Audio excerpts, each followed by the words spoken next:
안녕하세요. 이호석입니다. 오늘은 제가 마곡으로 놀러 왔습니다. 이제 퇴근하고 이제 저녁 먹기로 하고 이제 저희 친구를 만나러 왔습니다. 이제 오늘은 이제 대학교 때 친구인데 여기 오니까 대학교 생각 안 들어. 캠퍼스 같은 느낌이 드네요. 인사 한번 해주시죠. 네. 안녕하세요. 저희 이호석 아카데미. 이호석 아카데미 애청자. 최근에 애청자가 됐습니다. 애청자이자 그다음에 지금 LG전자라는 회사에서 데이터 관련된 일을 하고 있는 조봉수라고 합니다. 반갑습니다. 네, 안녕하세요. 반갑습니다. 네. 오늘은 이제 데이터에 대한 이야기를 이제 풀어 나가 보려고 해요. 근데 뭐 인사를 조금 더 이제 여쭤보면은 뭐 하다가 여기로 오신 거예요? 이제 졸업하고 나서 그러니까 졸업할 때는 우리가 이제 산업공학이라는 걸 같이 공부를 하면서 오늘 산업공학이 원래 이제 보면은 뭐 아시는 분 아시겠지만 굉장히 그 수박 겉핥기식의 학문이잖아. 그러니까 굉장히 다양하지만 굉장히 얇은. 그래서 보면은 이 친구들이 어디 나갔는데 보면은 정말 이상한 데 뭐 여기저기 되게 많이 널려 있는데 약방의 감초 같은. 그러니까 써도 되고 안 써도 되고. 근데 의외로 산업공학 출신들이 CEO들이 많아요. 팀쿡도 그렇고 김범수 회장님도 그렇고. 그렇죠. 저희 CEO도 지금 산업공학 출신이시죠. 역시 여러분 보시는 산업공학과 좋습니다. 어쨌든 근데 그리고 나서 이제 어떤 스토리로 해가지고 여기까지 오시게 됐는지 간단하게만. 처음에는 이제 화학공정 신기술 연구소라고 해서 이제 쉽게 말하면 이제 정유나 케미칼 공장들 열심히 돌아다니면서 설비 효율 분석하고 에너지 최적화하고 이런 일들을 이제 좀 했었고요. 그게 원래 사실 산업공학과 전통 산업공학과 하는 옵티마이제이션도 하고 모델링도 하고 뭐 이런 거랑 그런 일을 좀 했었고, 그 다음에 이제 그거랑 연관해서 좀 벤처 일을 조금 하다가 한 2년 정도 하다가 이제 한 6년을 공장만 돌아다녔거든요. 6년 동안? 6년 동안을 여수 공장, 뭐 울산에 있는 공장. 그래서 이게 너무 힘들더라고요, 사는 게. 사는 게? 지방에 가서 이제 일주일 있다가 금요일날 비행기 타고 올라오고 뭐 이렇게 사는 게 너무 피폐해져서 좀 멋있는 일 하고 싶다 해서 이제 컨설팅 회사를 알아봐서 이제 컨설팅 회사에서 일을 좀 하다가 양복 입고 그러다가 이제 우연한 기회에 이제 우리 클라이언트죠. 이제 그때 당시 네이버에 프로젝트를 하다가 좀 CTO께 눈에 잘 들어서 좀 네이버에 좀 어린 나이에 스카웃돼서 또 일을 좀 하다가. 네이버에서 무슨 뭐 대학 비슷한 거 뭐 이런 거 했던 네, 그렇죠. 이제 결국 이제 소프트웨어 엔지니어들이 이렇게 잘 발굴되고 성장할 수 있게 도와주는 일을 좀 했었는데요. 그러다가 이제 우연한 기회에 또 이렇게 LG전자에 이렇게 데이터 관련된 조직이 필요하다고 해서 한 8년 전, 2013년도에 이제 합류를 해서. 지금 짱입니까? 데이터 관련? 아닙니다. 워낙 큰 회사라서 그냥 어쨌든 굉장히 중요한 일을 맡고 있어요. 어쨌든. 네, 그러니까 최근에 이제 CDO라는 조직이 이게 DO이고 이게 D자가 데이터예요? 데이터는 이제 수단으로 생각을 해서 디지털이라고 하는 거. Chief Digital Officer. 그러니까 디지털이 강조된 건 이제 데이터를 통해서 디지털라이제이션 하겠다. 그래서 목적이 좀 더 강조된 형태로 CDO 조직이 최근에 생겼고, 그 조직에 이제 저희 전략을 담당하는 큰 조직과 그다음에 이 실제 AI와 빅데이터를 담당하는 이 분석하고 모델링하고 하는 거를 담당하는 조직을 이제 제가 맡게 돼서 그래서 이제 CDO 내에 있는 한 100명 좀 넘는 분들하고 같이 이제 AI 빅데이터 실이라는 조직을 같이 해 나가고 있습니다.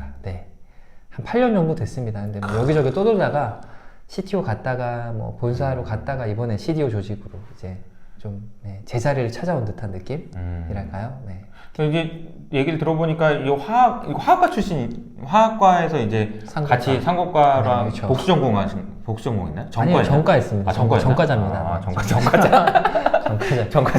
전과자인데 그래서 뭐 좀 학교 다닐 때 뭐 적응 잘 못하고 그런 거 아니었나? 그때 이제 최근에 내가 얘기했는데 우리 효석이가 그때 되게 과대표 전과할 때 과대표였었죠. 되게 따뜻하게 잘 맞아준 기억이 얼핏 들어서. 그런가요? 네, 제가 되게 감사한 마음으로 네, 되게 그리고 봉수 결혼할 때 내 그 사회도 봐줬잖아. 아 맞아. 가가지고 아무튼 지금 뭐 적당히 잘 친한 사이입니다. 좋은 친구. 근데 여기서 이제 야, 뭐 높아 보인다 어쨌든 데이터에 대한 이야기를 합시다 이제 그냥. 우리 이제 우리가 데이터를 제가 이제 저도 이제 저의 해석으로 이제 설명을 드리고 있습니다만. 네. 많은 분들이 좀 현실적으로 데이터가 왜 중요한지에 대한 이야기를 들었으면 좋겠어요. 그래서 뭐부터 시작을 해볼까 하다가 이게 데이터가 중요하다는 얘기는 진짜 많이 들어봤는데 이게 도대체 왜 중요한 건지 그러니까 데이터를 다루는 사람한테 들어야지 제일 실감나게 들을 수 있을 것 같아요. 네. 어떤 이야기부터 시작을 해볼까요?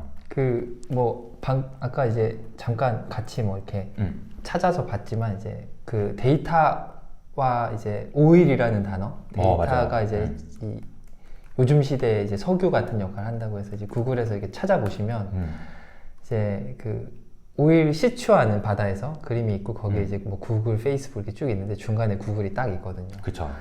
그러니까 결국 이제 그런 회사들이 데이터를 통해서 이제 되게 많은 돈을 이제 원래 이제 그 검색이라고 하는 걸 통해서 이제 돈을 버는 것 자체가 이제 데이터를 통해서 버는 건데 그건 너무 많은 사람들이 아시니까. 그렇죠.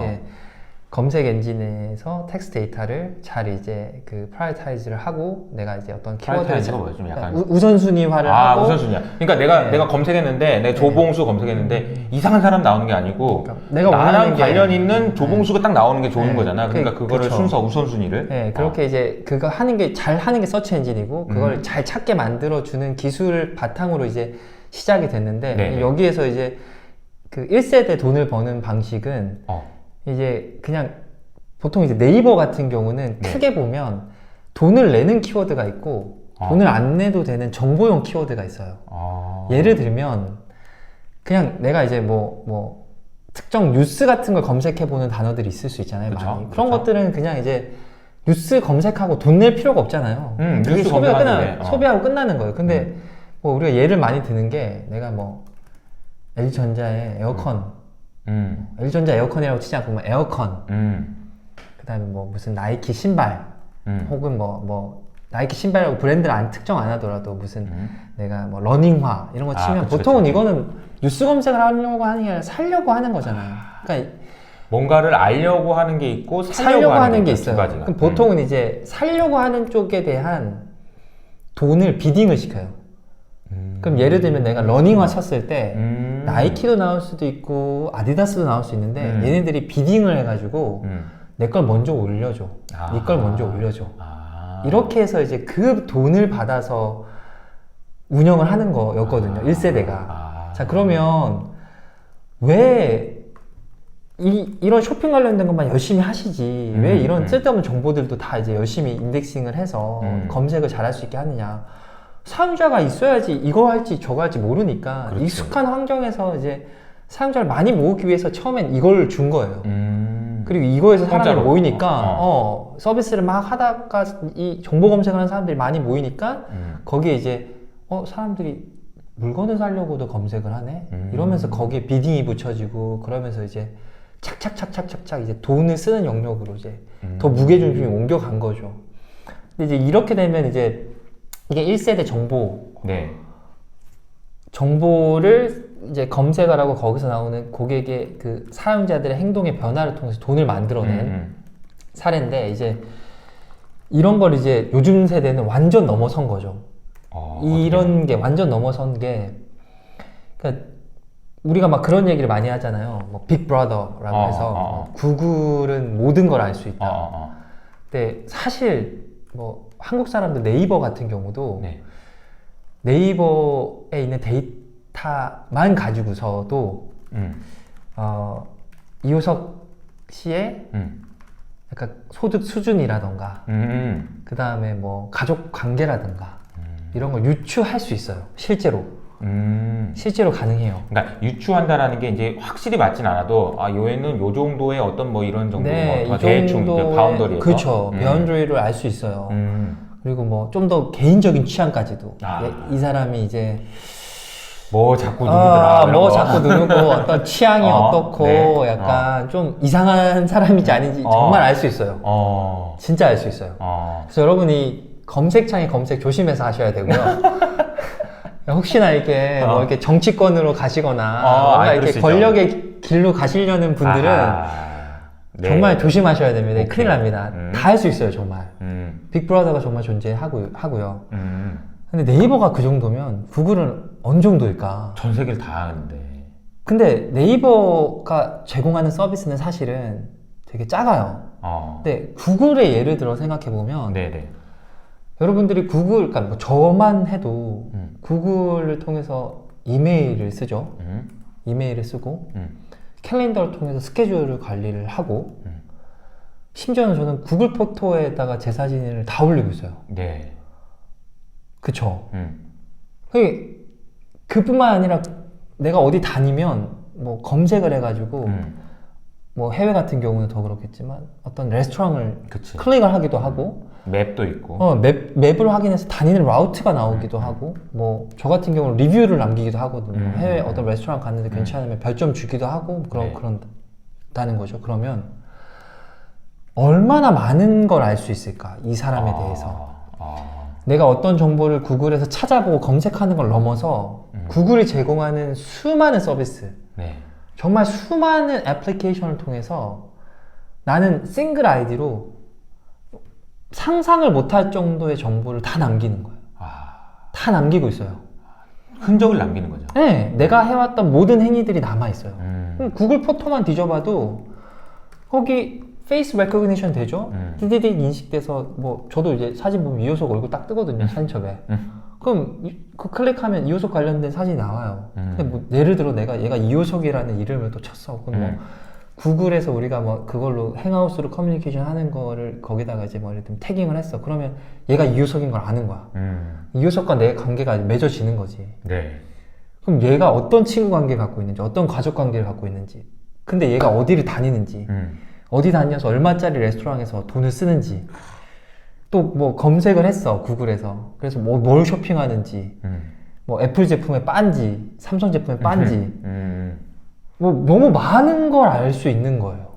근데 이제 알 수 있는 걸 알겠어. 근데 그거 알 수 있는 게 왜 돈이 되냐? 자, 여기서 이제 중요한 게, 자, 우리 그러니까 일반 기업에서 한번 생각을 해보세요. 일반 네네. 기업에서. 네. 자, 일반 기업에서는 이제 광고라고 하는 거를 기존에 이제 우리 마케팅 광고라고 하면 보통 이제 뭐 ATL, BTL 나눠갖고 ATL은 이제 매스 마케팅을 한다고 해서 TV에 이제 뭘 볼지 누가 볼지 모르고 뭐 그냥 신문 잡지에 막 때리는 거를 이제 ATL이라고 하거든요. 네네네. 근데 이 시대는 지나갔죠. 그럼 아무도 BTL, 그러니까 왜냐면 이게 뭐 봐가지고 이제 노출되는 비율도 너무 낮고. ATL이 뭐의 약자예요? 이게 above the line이라고 해서 below the line, above the line 이렇게 두 가지로 표현을 하는데. 어쨌든 이게 above the line이라고 해서 이제 이 내가 라인이라고 하는 게 보통 이제 사람이 갖고 있던 어떤 perception, 이런 인식을 네, 인식이라고 하는 거에 나는 모르겠고 이 위에다가 그냥 막 때리는 거, 눈땀 폭격하는 거. 아무나 봐라. 에라 모르겠다.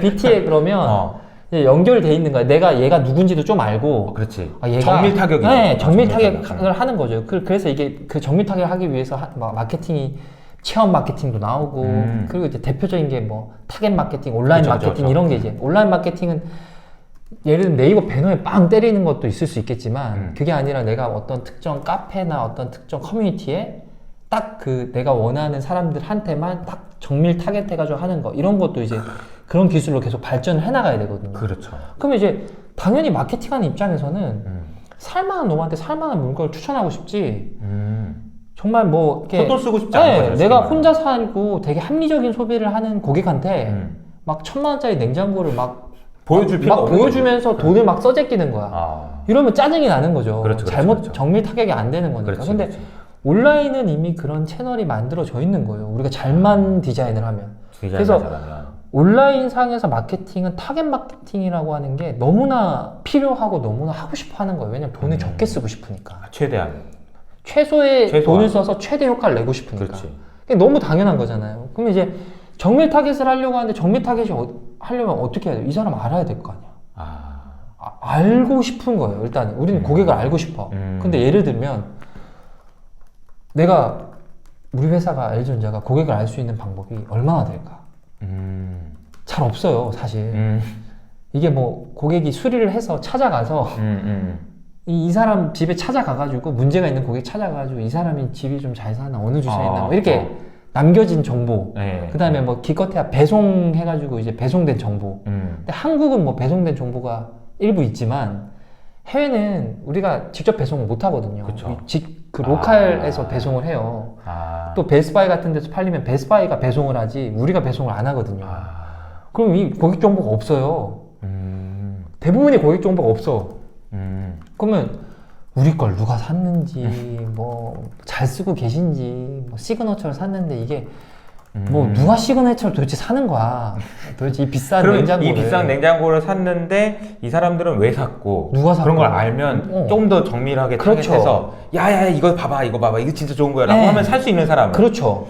골라내야 되는데 그걸 골라내야 되는데 자 그러면 우리는 그 데이터가 없어. 근데 아까 말한 것처럼 구글에는 너무 많은 고객의 데이터가 있어. 근데 구글이 되게 얍삽한 게 얍삽하다고 표현하는데 아니 얄밉게 얄미운 게 되게 얄밉고 되게 똑똑한 게 얘네가 그런 데이터를 그러니까 어디다 넣느냐면 구글 클라우드에 넣어놔요. 구글 클라우드에. 그게 왜 얍삽한 거야? 퍼블릭 클라우드라는 기술이 그러니까 퍼블릭 클라우드라는 건 혹시 아세요? 퍼블릭 클라우드. 아마존 웹 서비스. MS 애저. MSN 애저. 그 다음에 구글에서는 구글 클라우드 플랫폼 GCP. 그쵸. 이런 게 퍼블릭 클라우드예요. 그러니까 과거에 우리가 데이터를 저장하고 그 저장된 데이터를 활용하는 거를 보통은 기업 내부에 이 온프레미스 환경이라고 자체 이 데이터 센터를 만들어 거기다 넣어놨어요. 근데 이 온프레미스 환경이 온프레미스 환경이라고 해요. 자체 그 데이터 센터를 갖고 있는데 뭔가 내가 꽁쳐놓고 안 보여주려고 이렇게 하는 거고 뭐 그런 건데 요거는 이제 다는 아니지만 어쨌든 기술적인 큰 차이가 있는 게 이것도 이제 중요한 게 온프레미스 환경은 소위 말하면 깡통 서버 깡통 PC를 갖다 놓고 데이터를 수집하고 데이터를 처리하고 저장하는 기술을 내가 다 스스로 어디서 사오거나 만들거나 하면서 한 땀 한 땀 우리 내부에 있는 인원들이 그걸 막 만들고 운영을 해야 됐어요. 그러니까 이게 이 데이터 센터를 운영하고 만들고 하는 게 오버헤드가 엄청 큰 거야. 근데 이거를 이 퍼블릭 클라우드라는 회사가 야 니네 그렇게 허접하게 하지 말고 내가 최신 기술을 계속 개발해가지고 넣어줄 테니까 여기서 데이터 올려놓고 여기서 쓰면서 너네 그런 운영 코스트도 줄이고 기술도 막 허접한 기술 넣어가지고 막 하지 말고 우리 좋은 기술, 최신 기술 넣어줄 테니까 그걸로 정말 데이터도 잘 분석하고 활용하고 그 다음에 운영 코스트 줄이고 해라고 한 게 퍼블릭 클라우드 시장이고 이 퍼블릭 클라우드 시장이 3대 산맥이 이제 이 AWS 그 다음에 애저 그 다음에 GCP 이 3대 산맥이 있는 거예요. 근데 이제 이게 얼마나 중요한 시장이냐면 아마존은 돈은 여기서 다 벌어요. 다 여기서 벌고 MS에서도 가장 빠르게 성장하는 데가 여기예요. 애저 시장이에요. 여기서 돈을 엄청 다 벌어. 이게 사실은 아마존이 계속 성장할 수 있는 그 캐시카우 역할을 그 AWS에서 하고 있는 거고 돈을 여기서 다 벌고 그럼 이제 이게 어쨌든 데이터를 온프레미스 환경에서 갖고 있던 거를 이쪽으로 옮겨서 여기서 운영하는 게 기업들한테 엄청 많은 코스트 세이빙도 해주고 그 다음에 데이터를 잘 활용할 수 있는 환경을 제공해 주는구나. 이 돈을 여기다 사람들이 엄청나게 때려 붓는구나. 이거가 이제 되게 중요한 일단 임플리케이션인데 아까 제가 이제 서두에 말하려고 했던 게 데이터가 돈을 어떻게 벌어주지?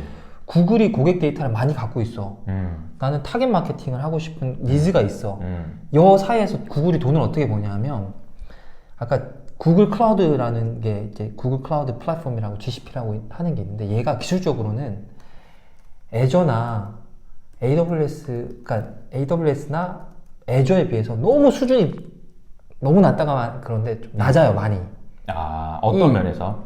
데이터를 수집하고 분석하고 활용하는 측면에서 기술적인 스택이 낮아요. 왜냐하면 얘네는 AWS는 제일 오래 했고 이 시장을 처음 만든 애들이고 돈도 엄청 많이 벌어서 기술 찾아 엄청 많이 했고 그리고 그걸 따라서 이제 MS가 돈을 엄청나게 때려 부으면서 따라잡고 있고, GCP가 이제 세 번째로 나온 데다 보니까 아까 뭐 얘기했지만 기술적인 어떤 무형의 자산 같은 경우는 눈덩이가 불어나는 게 엄청 크잖아요. 그러니까 선두가 이제 갖고 가는 게 되게 큰 거예요. 그 세 번째 녀석을 보면 기술적으로는 너무 좀 부족해. 이걸 쓸 이유가 없어. 근데 얘가 커지거든요. 빠르게 커지거든요. 그 이유가 아까 그 데이터에 있어요. 구글이라고 하는 어카운트를 중심으로 고객의 비헤비어 데이터가 엄청 많이 있는 거를 여기다 다 때려 놓은 거야. 고객이 어떤 행동을 하는지가 다 나와 있다. 다 나와 있는 그 비헤비어를 구글 GCP 플랫폼에 넣어 놓은 거예요. 그럼 이제 여기 안에서 니네가 구글 어카운트 정보만 일부만 너네가 갖고 있는 거를 연결을 시키면 LG전자에 가입한 고객 중에 LG전자의 회원 정보를 적거나 한 사람 중에 구글 아이디를 적은 사람들이 있을 거잖아요. 그렇죠. 그럼 그 사람들이 우리는 그 사람이 어떤지 몰라. 근데 얘는 그걸 알고 있어. 이거 연결시키면 어떤 사람인지 알아. 시그너처 누가 샀는지 알 수 있는 거예요. 예를 들면 이 정보를 가지고 어떤 사람이 우리 시그너처를 샀구나라는 걸 알 수 있어. 아니 특정 사람이 아니면은 이러한 사람이 특정 사람이 100명이 되면 100명을 알 수 있는 거예요. 100명이 구글에서 뭘 검색을 했고, 그러니까 예를 들면 우리 시그너처 산 사람의 100명, 그러니까 그 사람이 1000명 있다고 칠게요. 1000명 중에 100명의 고객을 구글 어카운트 정보를 안 거야. 구글 아이디 정보를. 예를 들면 알았어. 그럼 100명이 지금 1000명이 누군지는 아무도 모르는 거고 100명의 구글 어카운트 정보를 갖고 여기에 연결을 시키면 100명이 어떤 사람인지 알 수 있는 거예요. 예를 들면 그러면 이제 우리는 어떤 의사결정을 하냐면 이 사람 알고 싶잖아요. 알고 싶고 그 사람들한테 뭔가 어드레스 하고 싶고 심지어는 그런 비슷한 사람들을 또 우리가 찾고 싶잖아요. 다 하고 싶다는 거죠. 다 하고 싶은 거죠. 그럼 예를 들어 그 100명의 고객이 봤더니 구글에서는 뭘 검색을 하고 있고 레스토랑은 어디를 다니고 있고 어느 지역에 살고 있으며 뭐 거점이 나오잖아요. 지역 좀 어디쯤에 살고 있는 것 같고 그걸로 소득 수준을 얘가 뭐 에스티메이션 해보니까 뭐 100만 불 이상이야. 1밀리언 이상이야. 그럼 이런 것들이 특정이 된 거야. 뭐 레스토랑 저기 가는 거 같다 그러면 그 레스토랑에도 광고하면 되고. 뭐 그럴 수도 있겠죠. 예를 들면 활용을 할 수 있는 그런 수단이 된다는 거지. 이 비슷한 고객이 여기를 뒤져보면 이 안에는 너무 많은 거야. 시그너처 잠재 고객이 너무 많은 거예요. 그럼 이 비슷한 비헤비어를 하고 있고 이 비슷한 캐릭터리스틱을 가진 고객을 특정을 하는 거예요. 이 안에서. 그리고 이 어카운트를 우리가 뭔가를 하는 거예요. 그럼 그 사람이 예를 들면 찾아봤어요. 삼성 냉장고. 근데 뭐 냉장고를 찾았다고 칠게요. 구글에서. 레프리저레이터 쳤어. 근데 그 사람을 우리가 특정을 한 다음에 보여준 냉장고가 LG, 기존에는 우리가 광고를 막 때려갖고 LG 냉장고를 1000불짜리를 보여줬었어. 예를 들면. 근데 이 사람한테는 1000불짜리가 아니라 10,000불짜리 보여줘. 삐까번쩍하고 서비스 왕창 막 니네 토탈 서비스가 이렇게 된다? 거기 정수 필터 우리 다 케어해주고 평생 동안 1000만짜리 사면 뭐 이런 토탈 서비스가 되는 냉장고가 있어. 냉장고만 보지 마. 이런 거를 그 사람한테 때리고 반면에 아까 약간 합리적 소비를 하는 고객한테는 1000불짜리 1500불짜리 할인 많이 들어간 거를 띄워주고 하는 거죠. 그걸 하려면 어떻게 하냐면 우리 데이터를 여기다 집어넣어야 되는 거야. 점점 더. 그래서 실제 마케팅 데이터를 사람들이 구글 GCP에 그런 이유로 글로벌 업체들이 엄청 많이 넣어요. 그래서 GCP에 돈을 쓰는 거야, 같이. 왜냐면 이 데이터를 바깥으로 안 내보내거든요. 쓰고 싶으면 들어오라고 하거든요. 그럼 이 데이터를 쓰고 싶어서 GCP에다 돈을 막 때려 박는 거예요. 내 데이터를 넣으면서. 그러니까 그걸로 막 얘네가 막 매출을 엄청 일으키는 거야. 시장 막 잠식해. 아니 이런 거네. 그러니까 구글도 나름대로 새로 시작해가지고 클라우드를 잘 하고 싶은데 누가 데이터 넣어주는 사람 없나? 봤더니 자기네들이 알아서 다 넣어주는 거야. 내가 이걸 데이터를 딱 넣어놓으니까 다 넣는 거야, 이제. 그러니까 넣어줘서 야 내가 이거 넣어주니까 야 이렇게 하면 너 이렇게 하면 된다. 야 너 이렇게 하면 돼. 다 어드바이저 해주고. 그러면서 이제 GCP에 돈을 엄청 때려 쓰는 거예요, 사람들이. 시장 점유율이 막 이 기술로는 도저히 점령할 수 없는 시장인데 얘네가 데이터를 막 먹는 거야, 이 데이터로. 근데 야 나는 진짜 처음에는 이런 걸 누가 기획하고 서비스를 시작했을 리가 없잖아요. 그냥 되게 순수하게 사람들이 쓰는 무언가를 만들어서 서비스를 해야 된다. 이 생각만 했을 거야, 아마. 그러면서 지도도 만들고 메일도 하고 구글 포토도 만들고 막 이랬을 거야. 근데 어느 날 그런 게 막 차곡차곡 막 5년, 10년 쌓이다 보니까 야, 이 데이터를 쓰는 날이 오네? 해가지고 연결해가지고 거기서 돈을 왕창 버는 거예요, 지금. 그러니까 이 데이터라고 하는 게 그만한 포텐셜이 있는 거예요. 얼마 전에도 효정이 네가 설명을 했잖아. 이렇게 무형의 자산은 언제 터질지 모르는 본인의 어떤 유튜브 계정에 이 사람의 수로 갑자기 어느 날 터지는 거. 이 갑자기 어느 날 이 데이터라고 하는 것도 축적된 게 갑자기 어느 날 힘을 딱 받아하고 이 변곡점이 생기면 돈이 되는 거예요. 가치가 어마어마하게 생기는 그 날이 오는 거죠. 그 잘 시점이 맞아지면. 근데 그 데이터를 모으기 위한 어떤 신념, 미래에 언제 터질지 모르는 그걸 견디고 투자를 하는 것. 그 무형 자산의 경우에는 그게 동일하게 적용된다고 저는 보고 있는 거죠. 되게 의미 있는 거죠. 구글이라는 회사가 참, 좀 이렇게 얄밉다라는 표현을 하는 거 보니까, 거기 돈 많이 쓰시나 봐요, 구글에? 네, 돈 많이 쓰고 있습니다. 돈 많이 쓰고 있습니다. 근데 돈을 안 쓰고 싶지만, 안 쓰려고 고민을 엄청 많이 했지만, 이런 구조 때문에 어쩔 수 없이 구글에 돈을 낼 수밖에 없는. 돈을 써야 됩니다. 어쩔 수 없이. 진짜 어쩔 수 없다. 이런 상황이고. 돈을 많이 쓰고 있습니다. 사실 그게 사실 우리가 투자의 관점에서는 그런 거를 경제적 해자라고 얘기해요. 경제적 해자라는 거는 결국은, 야, 내가 이거 사업하는데, 야, 오지 마. 너는 못하는 거야. 이렇게 해줄 수 있는 거. 그거 어떻게 하겠어, 그런 거를. 쉽지 않은 거죠. 구글이 그동안 가지고 있었던 그 데이터라는. 근데 이제 들으면서 저희가 생각했던 거는 한 가지 질문이 하나 있는데, 첫 번째는, 이거 근데 내 데이터인데 막 써도 되는 겁니까? 물론 이제 그 데이터에 이런 대해서. 거. 그렇죠. 그러니까 약간 그 경계가 있을 것 같아요. 있죠. 맞습니다. 이게 약간 한국 같은 경우는 약간은 좀 보수적인 편인 것 같아요. 느낌상. 근데 이제 그게 가장 좀 개방적인 데가 미국이에요. 어쨌든 기술 혁신이 가장 빠르게 일어나는 데가. 네네. 그래서 이제 거기 같은 경우는 중국. 네, 중국은 좀 논외로 해야 될 것 같아요. 이게 공산국가라서. 거긴 그냥 얼굴 다 아니까. 네, 그리고 어쨌든. 거기는 약간 좀, 어쨌든, 약간 논외로 생각을 해야 되고, 약간 상식 밖으로 좀 움직이는 도시이기 때문에, 미국 같은 경우는 그래서 이제 지금 말씀드린 그런 것들이 이제 add ID라고 해서, 구글 안에서도 add ID라고 하는 그 가상의 ID라고 하는 걸 중심으로 익명화가 돼 있고 그걸 중심으로 메타 정보들이 다 이제 생성이 돼 있고 관리가 돼요.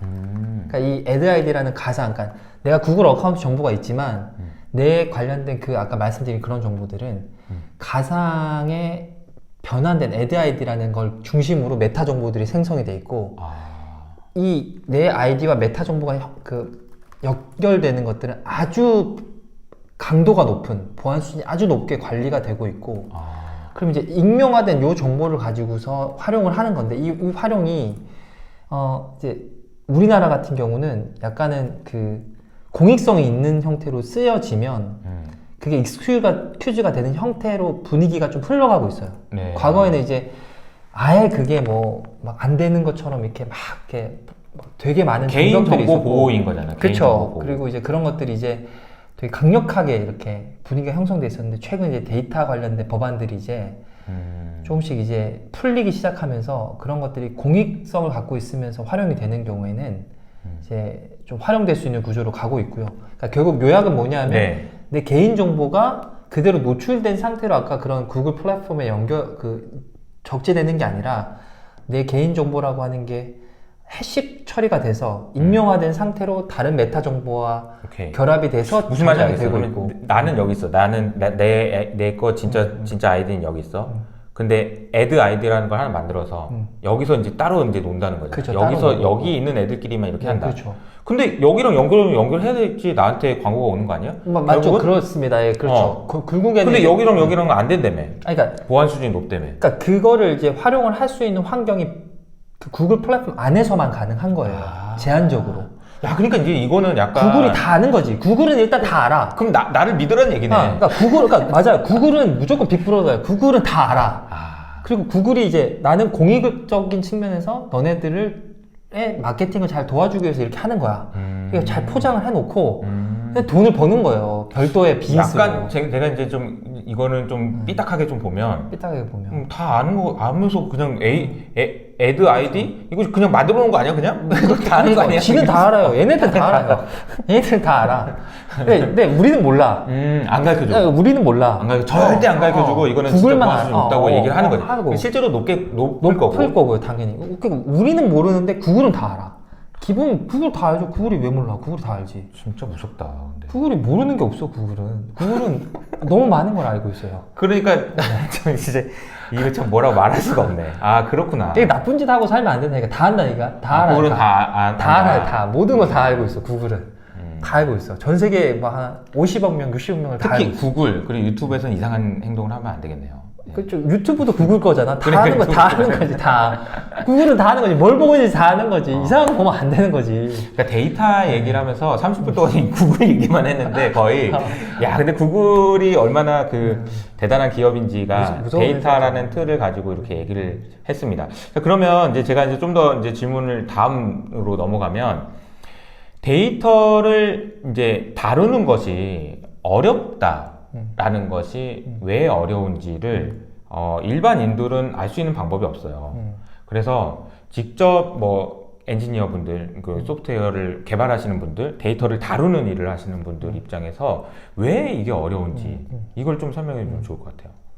일단은 이제 데이터가 다루는 일이 제일 어려운 이유 중에 하나가, 그러니까 예를 들어서 데이터가 처음부터 이제 어떤 그 내가 이렇게 분석하고 이렇게 모델링을 하고 이렇게 활용할 거야 라는 게 잘 정의된 상태로 그게 이제 10년, 20년 전부터 잘 모여졌어. 그러면 이제 좀 쉬울 거예요. 상대적으로. 근데 이게 지금 데이터가 어떠냐면 어쩌다 보니 남겨지는 거예요. 어쩌다 보니까 내가 그냥 사진을 찍은 거야. 어쩌다 보니까 내가 그냥 글을 쓴 거야. 이메일을 그냥 막 쓴 거야. 쓰고 뭐 어딘가에 내가 말하고 싶은 대로 막 기록을 한 거야. 그 데이터가 그냥 어떤 약속도 없이 그냥 막 데이터가 엄청 많이 있는 상황인 거예요. 근데 이제 예를 들어 내가 텍스트 데이터만 본다고 하면 텍스트 데이터가 우리가 뉴스라는 기사가 막 엄청 많이 쏟아지는데 거기는 맞춤법도 잘 맞고 문법도 잘 맞고 상대적으로 언어도 막 되게 좋은 말로 잘 정리되는 게 있는데 그게 아니라 막 내가 온라인상에 그냥 아무 말이나 막 댓글로 막 써놓은 것도 있고 심지어는 또 막 무슨 스피치 레코그니션 기술까지 막 만들어져가지고 막 얘기하는 게 막 그냥 아무 막 말로 막 그냥 텍스트로 막 쓴 그런 것들도 막 있거든요. 그럼 이런 게 나중에 우리 이거 분석 잘 해야 되니까 우리 좋은 말 바른 말 써가지고 문법에 딱딱 맞게 우리 얘기하는 거다. 이게 안 되잖아요. 그렇지. 그러니까 데이터가 남겨지는 대부분의 데이터들이 약간 어떤 그런 약속과 정형화된 프레임이 아니라 그냥 일상을 살면서 그냥 어느 순간 남겨지는 거예요. 지금처럼 이 카메라로 그냥 하면 데이터 남겨진 데이터 거잖아요. 다루는 것이 왜 어려운지는 그 데이터 자체가 쓰레기다. 쓰레기라는 그러니까 왜 그렇게 남겨질 수밖에 없냐 하면 그 본질이 그거예요. 그냥 우리가 그냥 어느 순간 디지털라이즈가 된 거야. 그리고 우리가 하는 행동들이 다 그냥 CCTV에 남겨지고 뭐 그냥 이렇게 카메라 찍고 사진 찍고 막 그냥 뭐 우리가 누가 노트에 이렇게 써요. 이제 다 치지. 다 그렇게 된 거예요. 어느 순간. 거꾸로 얘기하면은 그냥 이걸 어떤 목적에 사용하려고 하는 데이터가 아니지만 그냥 막 남겨지는 거예요. 디지털라이즈가 엄청 계속 쌓이는 막 거고. 쌓이는 거야. 근데 그 중에서 이제 잘 좋은 걸 뽑아서 내가 이제 써먹어야 되니까 어렵다는 거지. 그러니까 이거를 이제 그러다 보니까 이제 어떤 약속된 룰이 없이 데이터가 엄청 많이 남겨져 있고 그 엄청 많이 남겨진 데이터를 가지고서 우리가 뭔가를 해야 되는 숙제가 있는 거예요. 우리 앞에. 그렇다고 이제 아까 말한 것처럼 야 데이터 잘 남겨줘야 되니까 우리가 고운말, 표준말 잘 쓰고 할 수가 없는 문법에 맞게끔 남겨주고 이렇게 하면 사람이 행동하는 게 너무 불편하잖아요. 그러니까 사람이 행동이 불편하게 하는 게 사실은 목적이 아니거든요. 사람은 자연스럽게 행동을 하고 그 행동하는 과정에서 남겨지는 데이터들이 그게 이제 잘 활용될 수 있게 목적에 맞게끔 활용이 될 수 있게 하려고 하다 보니 이 남겨지는 데이터의 어떤 형식이 상당히 자유분방한 거죠. 자유분방. 대단히 자유분방한 거죠. 자유분방. 비정형 데이터 이렇게 얘기하면 되나? 그러니까 비정형은 그러니까 보통은 일반적으로는 정형 데이터는 이렇게 수치화돼 있는 것들, 수치화될 수 있는 것들, 온도가 측정이 되고 습도가 측정이 된다. 이런 건 숫자가 쫙 있잖아요. 그럼 그건 이제 괜찮아. 이걸 분석하는 거는 좀 쉬워. 근데 언어, 텍스트로 남겨져 있고 이미지로 되어 있고 이런 것들은 이게 폼이 딱 일정하지가 않은 거예요. 뉴메릭하게. 그런 숫자적으로. 것들은 이제 그런 것들은 하긴 그러니까 숫자로 딱 떨어지는 것들은 그냥 딱 좀 쉽죠. 딱 떨어지는데. 우리 전통적인 통계로도 가능하지. 그러니까. 근데 이게 뭐 이거 뭐야 이거? 이걸 어떻게 분석하라는 거야? 그러니까 어떻게 하라는 거야 이거 도대체? 텍스트로 된 걸 뭐 어떻게 하라는 거야? 그러니까 하나하나 말을 다 뽑아내라는 건 어떻게 하는? 이런 게 약간 이제 비정형 데이터의 이제 일반적인 형식인 그러니까 거죠. 이번에 이제 테슬라 데이 하고 이제 테슬라에서 이제 AI 어떻게 하는지 자율주행할 때 어떻게 하는지 얘기할 때도 그 데이터를 전처리 그러니까 이제 걔네들이 돌아다니면서 사진 찍는 거잖아.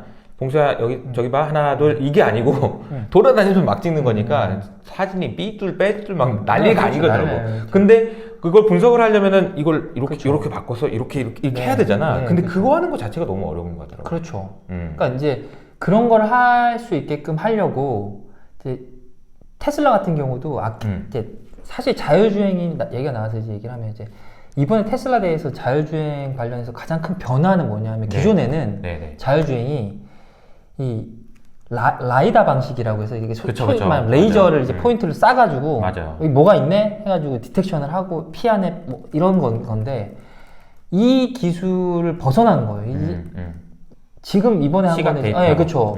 사람이 무슨 레이저 쏴가지고 눈으로 더듬으면서 이걸 자율주행을 해? 이게 기존의 이 라이다 방식은 눈으로 더듬으면서 고속도로를 가는 거야 이렇게. 그렇지. 미친 거죠 이제 소위 말하면. 제정신이 아닌 거지. 이 눈으로 더듬으면서 고속도로 사람이 하는 것처럼 해야지. 사람이 하는 것처럼. 네, 눈으로 보고 야 여기 간판이 있네. 야 이거 뭐 표지판이 어떠네. 머리 써서. 네, 그렇게 해가지고 하는 게 맞는 거고 이번에 테슬라가 한 게 그건 거죠. 그럼 그때 이제 결국에는 이제 사람이 눈으로 보는 그 관점을 브레인으로 집어넣어가지고 이미지를 프로세싱하는 그 기술이 들어간 게 핵심적인 가장 큰 차이인 거고 그럼 그 이미지를 프로세싱 한다는 게 결국 사람이 인지하는 것처럼 이미지가 들어오는 거 갖고서 얘가 지금 표지판이 있는데 이건 위험하다는 뜻이네 속도를 낮추라는 뜻이네 이게 지금 횡단보도에 사람이 건너는 거네 이게 지금 뭐 사고가 나는 게 보통 막 정체인데 깜빡이 켜져 있는데 뒤에 가서 쳐박고 막 이런 거였잖아요. 이게 앞에 사가 서가지고 깜빡이 켜고 있네. 그렇지. 이런 상황에 대한 인지를 수많은 스토리를 그리고 수많은 쉐입에 있는 것들을 학습을 해가지고 이제 인지하게 만들어야 되는데 사람도 보면 그 인지를 하는데 엄청난 오랜 시간이 걸리잖아요. 어릴 때부터 커왔던 컨텍스트부터 어릴 때부터 내가 표지판도 보고 횡단보도도 건너고 운전 안 하지만 저건 저거구나. 이런 그게 이제 막 20년 동안 쌓여가지고 그 수억 만장의 이미지가 파란불이면 가도 되고 빨간불이면 건너는데 차에 있는 파란불하고 횡단보도에 빨간불하고 이게 미스매치 하는데 이거는 이렇게 생각해요. 근데 이미지로 보면서 그런 걸 다 학습을 시켜야 되는 거예요. 그러니까 그런 것들을 베이스 모델을 만든다고 하는 거예요. 예를 들면 이제 내가 내 테슬라라고 한다면 엔지니어라고 한다면 정말 수많은 이미지를 먼저 학습을 엄청나게 시켜요. 그게 이제 뭐 개 고양이부터 시작해서 그러니까 쉽게 말해 사물을 디텍션 하는 거랑 뭐랑 하는 거랑 엄청 많이 학습을 시켜. 그 다음에 그 학습시킨 베이스 모델 위에 차량 관련된 거를 또 한 번 학습을 시켜. 그것도 이제 뭐 차량 관련된 게 뭐 예를 들어 뭐 맞는 말인지 모르겠지만 막 얘기를 하면 미국에서는 빨간불이 건너라는 거고 한국에서는 파란불이 이럴 수도 있잖아요. 그러면 이제 그런 걸 막 모아갖고 빨간불 파란불 해가지고 어쨌든 이런 경우는 건너도 되고 이런 경우 안 건너도 되고 하는 것들을 막 학습을 시켜. 그 다음에 국가별로 또 막 브랜치를 따. 국가별로 표지판도 다를 거잖아요. 그렇지.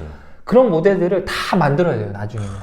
거대 AI라고 하는 거를 만들어 놓고 그러니까 아예 거기 메타버스 공간이 있더만. 그러니까요. 메타버스 공간 그러니까 그 클라우드로 되게 밀리세컨 안에 트랜잭션 하게끔 만들어 놓은 거고 그러니까 아주 짧은 시간 안에 판단해야 되잖아요. 그냥 다 인지하고 그렇죠. 갈지 말지 이렇게 갈지 어떻게 그거를 학습을 다 시킨다는 게 좀 생각을 해보세요. 그러면 내가 수십억만 장의 이미지를 갖고 거대 그 베이스 모델이 되는 그 막 엄청난 똑똑한 애를 만들었어. 그럼 우리도 똑똑해가지고 한국 표지판 다 읽어. 내가 갑자기 아르헨티나를 갔어. 표지판을 못 읽잖아요. 그렇지. 그럼 그 표지판까지도 알아야 되는 거야. 그럼 거기 가가지고 이제 비스무리하게 생긴 걸 보기도 하고, 또 가서 얘기도 또 들어가고, 또 거기 표지판 이렇구나 해가지고 또 거기서 또 운전을 해야 되잖아요. 그런 거랑 똑같은 것처럼 엄청나게 큰 똑똑한 녀석이 있고, 또 걔를 좀 브랜치 따가지고 그 국가에 맞는 걸 또 학습을 시켜갖고, 아, 미국에서는, 한국에서는, 아르헨티나에서는 이런 것도 이제 모델을 또 만들고, 나이가 진영은 끝났다고 봐야죠. 네, 그런 식으로 이제 가는 거지. 그런 식으로 가는 건데, 그럼 그렇게 가기 위해서는 생각해보면 데이터를 도대체 얼마를 학습을 시켜야 되며, 이 학습된 데이터를 도대체 이 아르헨티나 향을 만들 때는 또 어떻게 학습을 시켜야 되며, 미국 향은 또 어떻게 학습을 시켜야 되며, 그럼 이 도대체 이미지 사이즈는 얼마나 돼야 되며, 그럼 도대체 이 이미지를 누가 주는 거며, 이 이미지를 내가 어디서 확보해야 되는 거며, 이미지를, 이 데이터를 어디서부터 어떻게 확보하냐부터도 문제예요. 그러니까 원래는 그러니까 그러니까 테슬라를 제외한 다른 회사는 데이터 확보 자체가 안 되잖아요. 네, 그렇죠. 그러니까 그런 것들이 이제 첩첩산중인 거예요, 보면. 그럼 이제 데이터를 확보하는 게 너무 힘드네. 확보한 데이터가 또 이게 또 다 예쁘게 탁탁탁 찍혀온 것도 아니고, 그렇지. 표지판 사이즈가 이만한 데가 있고, 또 이만한 이미지 표지판이 요만큼 돼 있는 데도 있고, 뭐 또 정말 또 제각각이잖아요. 그 차가 가다 보면 이미지, 그러니까 한 200m 전에서 표지판을 읽었는데 여기서는 조그맣게 보이다가 막 가까이 갔어. 막 가까이 가니까 이제 거기서는 이제 또 크게 나와. 그러면 이게 도대체 충분히 이게 인지할 수 있는 건가? 이 얼마나 짜증나요, 이게, 이 문제가. 생각만 해도 얼마나 짜증납니까? 아니, 짜증나는 건 이제 풀 수 있다라고 생각하니까 짜증나는 거고, 대부분의 사람들은 이 문제를 듣는 순간 몰라 아니 이런 느낌. 그러니까 말도 안 되게 어려운 문제인 거예요. 아니, 그러니까 데이터도 너무 많이 있어야 되고 데이터를 구하기도 너무 힘들고, 그럼 뭐 어떤 거는 100m 앞에서부터 보면서 센싱을 해야 되는 거고, 그럼 조그만 거부터 봐야 되는 거고, 어떤 거는 좀 가까이 갔을 때 봐도 되는 거고, 다 다를 거잖아요. 그럼 이런 거를 또 할머니도 사람이라고 해야 되고, 강아지도 강아지 지나가, 개가 지나가. 어떻게 해야 되나? 뭐 어떻게 해야 되는 거야? 그러니까 수도 없이 많은 그런 가능성이 있고 경우의 수가 있는데, 그런 것들 다 학습하고 판단하고 해야 되는 거고, 그거를 계산하고 인식하고 판단. 이게 엄청 너무 어려운, 너무 뭐 사람이 뇌를 만드는 거예요.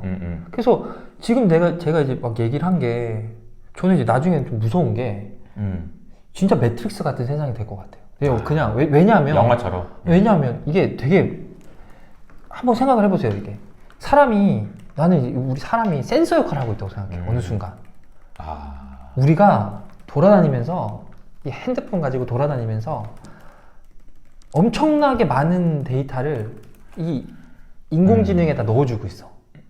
엄청난 센서, 우리가 엄청난 센서예요. 왜냐면 우리가 사실 디지타이즈 돌아다니면서 데이터를 이제 흘리고 다니는 거죠, 지금. 돌아다니고 찍고 뭐 인스타그램에 올리고 하면서 엄청난 데이터를 센싱을 해가지고 막 집어넣고 있어. 그럼 얘가 그래갖고 중간에서 그거를 수십억 명의 센서를 통해서, 사람이 센서야. 수십억 개의 센서를 통해서 사람보다 더 똑똑한 뇌가 조금씩 만들어지고 있어, 지금. 알잖아요. 뇌 자체가 점점 똑똑해지고 있어요. 네, 얘가 사람보다 더 똑똑해요. 점점 더. 이미 어떤 특정 분야에서는 훨씬 똑똑해요. 아니 뭐 바둑도 뭐 이겼는데. 그렇죠. 그거는 이제 사실 닫힌 게고. 그치. 바둑은 닫힌 게 안에서 게임을 하는 거기 거고. 안에서만 하는 거고. 그냥 룰이 일반적으로. 있고. 근데 이게 뭐 완전 이 테슬라 자율주행은 완전히 열린 게거든요. 이게 뭐 닫힌 게임이 아니라 갑자기. 그치. 무슨 일이 뭐가 튀어나올지 모르는 상황. 열린 게야. 이게 훨씬 어려워. 사람이 갖고 있는 지능이 그 전인적 사고를 하는 게 그런 거거든요. 열린 개의 사고를 하고 있는 게 다른 거예요. 이 바둑 게임하고 다른 게. 그렇지. 근데 이게 센서가 하도 많이, 사람이 센서 역할을 하니까 이 열린 개를 이제 사고하기 시작하는 애가 뇌가 나오기 시작하는 거야. 그러면 한번 생각해 보세요. 뇌가 진짜 더 똑똑해졌어. 열린 개가 됐어. 더 똑똑해졌어. 근데 심지어는 뇌만 있는 게 아니라 이제는 로봇까지 나와서 물리적인 것까지 컨트롤하기 시작해. 그럼 이제 사람이 갖고 있는 게 전인적인 사고를 할 수 있는 뇌, 학습 가능한 뇌와 그걸 몸을 움직일 수 있는 물리적인 구조가 결합돼 있어서 사람이라고 하는 게 되게 대단히 파워풀한 존재인데, 더 똑똑한 내가 되고 그걸 물리적으로 컨트롤하는 로봇이 생겨. 그럼 얘가 갖고 있는 어떤 얘가 irritating 하지 않을까? 얘가 짜증나지 않을까요? 어느 순간? 내가 얘를 파워를 끌 수도 있고 무슨 짓을 할지도 모르는데 진짜 얘가 짜증날 수 있을 거라고 판단하는 날이 올 수도 있다고 생각해요. 로봇이? 아니 인공지능과 로봇이 합쳐진 이 녀석이 더 똑똑하고 더 우월한 존재야. 머리가 이미 더 똑똑해졌어. 그리고 거기를 물리적으로 사람들 저거 뭐야? 사람 저거 뭐야? 이런 그러니까 더 전지전능 우리가 더 전지전능하니까 우리가 많은 동물을 지배하고 있잖아요. 그럼 이 존재보다 더 전지전능한 존재가 나오고 있는 거예요 지금. 우리가 센서가 돼가지고.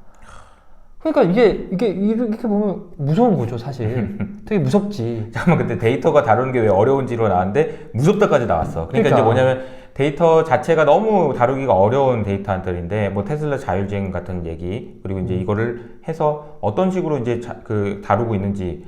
근데 이제 이렇게 하다 보니까 이 다루는 것의 기술이 너무 발전해서 네. 공포심이 느껴질 정도다. 네, 그렇죠. 여기까지 이제 얘기가 왔는데, 근데 조금 이제 조금 다른 쪽으로 가서 만약에 이제 얘기를 한 게 그러면 이제 그때도 여쭤보신 게 도대체 데이터 우리가 이제 데이터 기술에 대한 랜드스케이프를 구글에서 쳐보면 데이터의 랜드스케이프라고 하는 게 데이터 파이프라인이라고 하는 게 데이터가 수집되고 처리되고 저장되는 이 기술이라고 하는 스택이 있어요.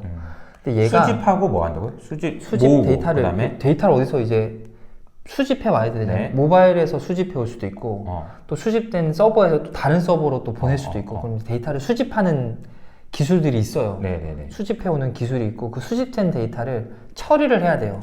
처리를 한다는 게 아까 뭐 이미지가 다 다르게 삐뚤어진 걸 하기도 하고 거치고 뭐 그 다음에 이미지의 특정 영역을 강조할 수도 있고 이미지의 모습을 다양하게 변화시킬 수도 있고 뭐 뉴메릭 데이터도 마찬가지고 텍스트 데이터도 마찬가지인데 데이터를 처리하는 기술이 있고 처리된 데이터를 그래서 저장하고 네, 그렇죠. 저장을 해야 되는데 저장할 때도 또 이제 잘 저장을 해야겠죠. 그냥 저장하는 게 아무데나 막 꽂아놓으면 안 되지. 안 되고 여기다 이렇게. 네, 이 경제성을 고려하고 사용성을 고려해야 되는데 또 저장도 또 기술이 다양해요. 뭐 예를 들면 내가 자주 꺼내보는 데이터가 있고 좀 안 꺼내보는 데이터가 있어. 자주 안 보는 거. 자주 안 보는 거는 좀 싼 데다 저장해놓고 또 자주 보는 애는 또 금방 쉽게 꺼낼 수 있게 이제 또 저장을 해놓고 뭐 그런 것들을 또 이제 기술적으로 또 티어링을 해요. 그렇죠.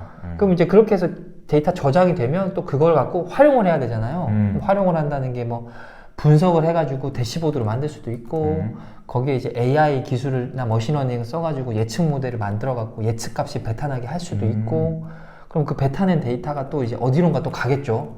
가서 이제 그게 고객한테는 추천이 될 수도 있고 뭐 우리가 기업에서는 뭐 수요 예측을 해가지고 내가 이제 수요가 많아질 거에 맞는 생산 계획을 세울 수도 있고 이렇게 다양하게 활용이 되는 거거든요. 그럼 이 각각의 기술 컴포넌트들이 엄청 많이 있어요. 근데 이게 이렇게 아까 말씀드린 것처럼 데이터를 핸들링 하는 것도 힘들고 그 힘든 거를 우리가 이제 가져와가지고 어렵게 가져와서 이렇게 저장을 하는 것도 잘해야 되고 근데 저장을 왜 잘해야 되냐면 데이터가 너무 많아. 이 많은 거를 그냥 로우 이미지를 어딘가 저장을 해놔. 그러면 이 돈이 너무 많이 나가요. 그러니까 나도 이게 파일 같은 거 있잖아. 그냥 아무렇게나 그냥 바탕화면 맨날 저장해 놓거든. 그럼 찾으려면 너무 힘들어. 근데 그 딱딱 해가지고 이렇게 저장을 해놔야 되는 거잖아. 그쵸. 그리고 이제 이거는 그래도 사이즈가 얼마 안 돼. 그지 커봐야 뭐 몇 메가야. 검색하면은 딱 나오죠. 근데 이게 만약에 막 수백 기가짜리 파일 하나 떨어지는데 이게 내가 하드디스크는 조그매. 그러면 이제 그 수백 기가짜리가 저장해 놓을 때도 100개, 1000개가 있는데 그러면 이제 보통 어떻게 하냐면 이렇게 하시겠죠. 하드디스크 드라이브 연결해가지고 좀 잘 안 보는 파일은 이제 그쪽에 옮겨놓고 그다음에 이제 본인 PC에는 좀 자주 보는 것도 최신 데이터를 넣어놓고 똑같아요. 똑같아요. 근데 이렇게 해야지 비용 효과성이 높아져요. 그러면 이거를 이제 연구를 해야 되는 게 이런 거지. 예를 들면 어떤 데이터가 자주 쓰는 데이터지? 아 그러네. 그러면 일단은 분석을 해야 되겠네. 야, 이 데이터는 자주 쓰는 걸일 것 같다. 이거는 안 쓸 것 같다. 안 쓸 것 같다. 라는 판단을 해야 되고 그럼 판단한 거를 더 짧게 쪼갤 수도 있어요. 진짜 자주 쓰는 데이터. 또 조금 덜 자주 쓰는 데이터. 또 조금 덜 자주 쓰는 데이터. 아예 안 쓰는 데이터, 좀 덜 안 쓰는 데이터. 이게 막 티어가 엄청 나눠져요. 왜냐하면 이게 비용이 비싸거든. 왜 비싸냐면 이미지가 데이터가 너무 비싸. 데이터 너무 많아. 일단 데이터 너무 많이 쌓여. 뭐 센서 데이터, 이미지 데이터, 텍스트 데이터, 뭐 기업에 쌓인 데이터도 너무 많아. 그러니까 이거를 잘게 쪼가르는 거예요. 그럼 잘게 쪼갈라가 저장을 했어. 그럼 꺼내볼 때도 쉽게 꺼내보고 싶은 거예요. 그러면 이제 열심히 쓰는 거를 잘 꺼내보고 싶은 기술도 있고, 좀 덜 자주 쓰는 거를 또 꺼내보고 싶은 기술도 있고, 이런 게 막 엄청 많이 만들어지는 거예요.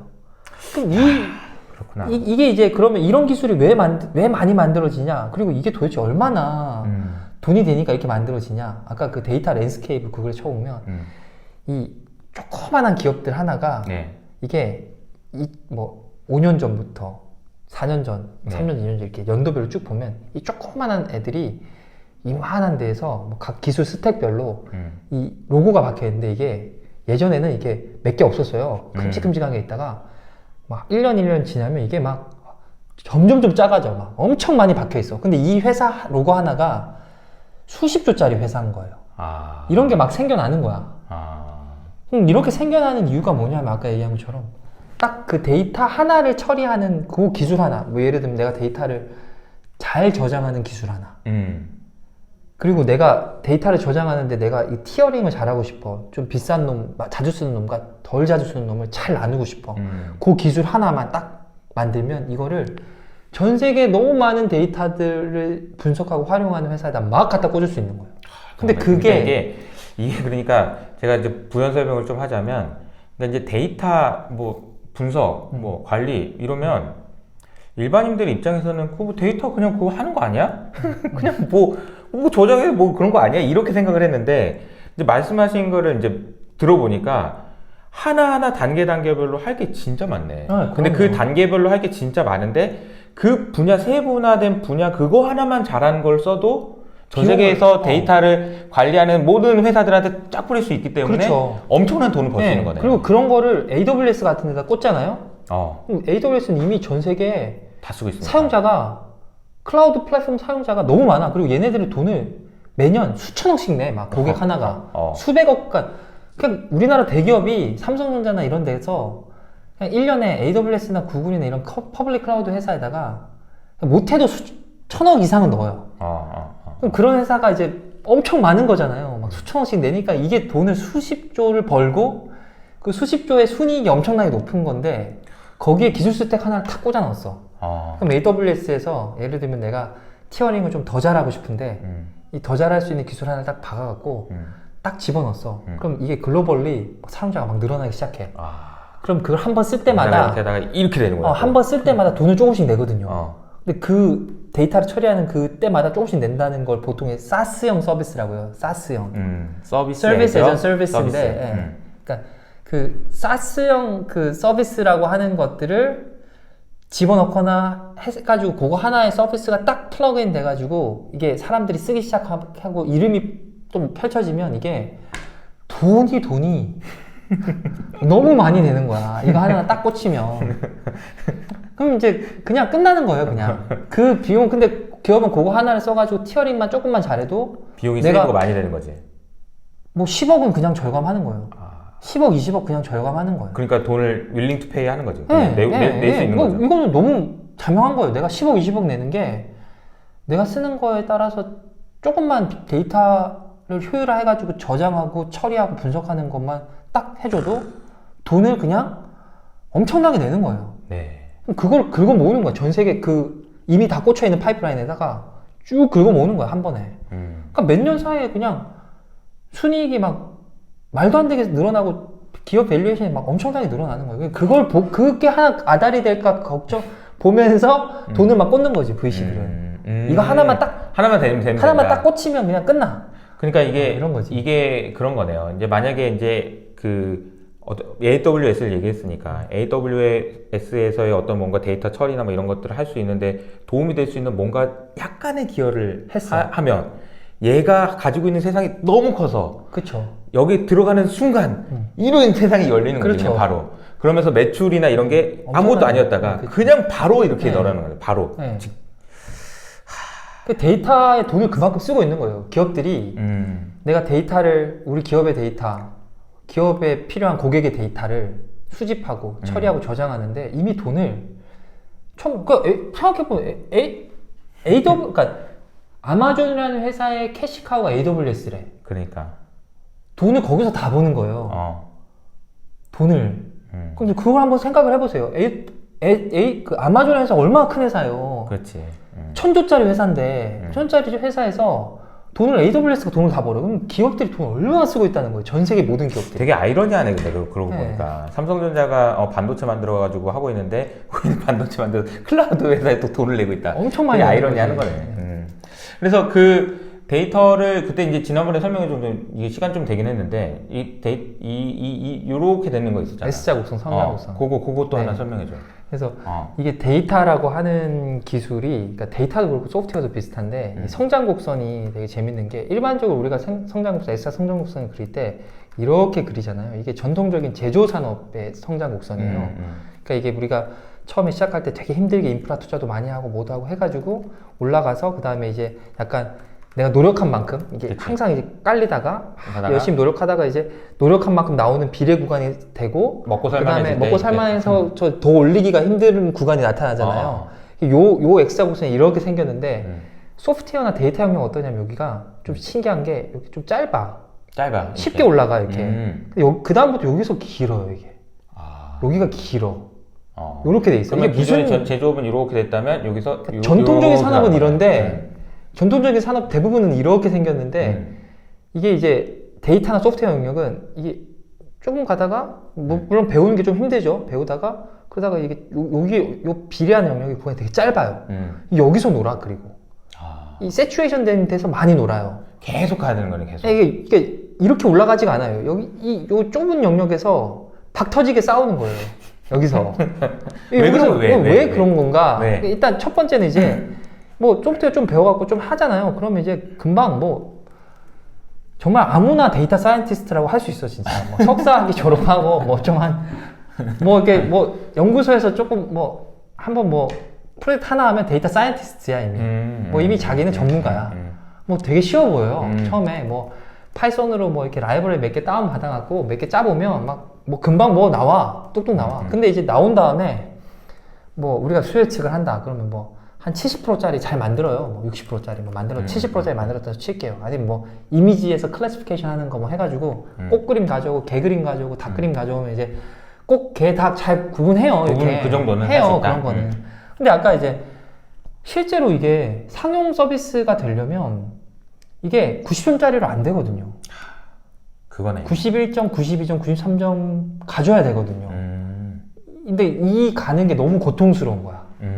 그걸 가게 하기 위해서 학습시켜야 되는 데이터셋도 너무 많고 이걸 올리기 위해서 필요한 어떤 컴퓨팅 자원도 너무 어마어마한 거예요.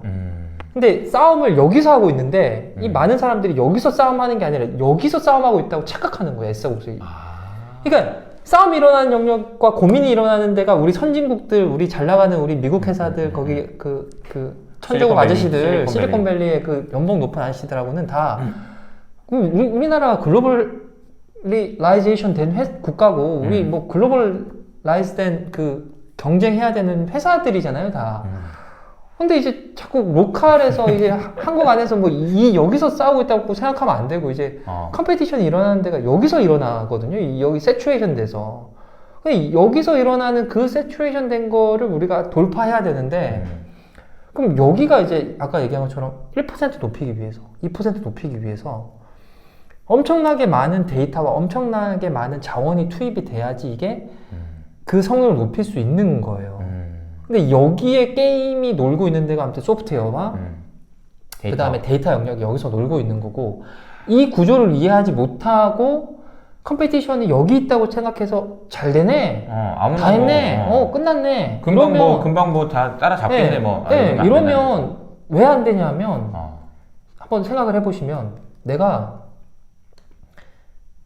고객이 이제는 모든 선택할 수 있는 자유가 너무 많아요. 디지털라이즈 된 세상에서는.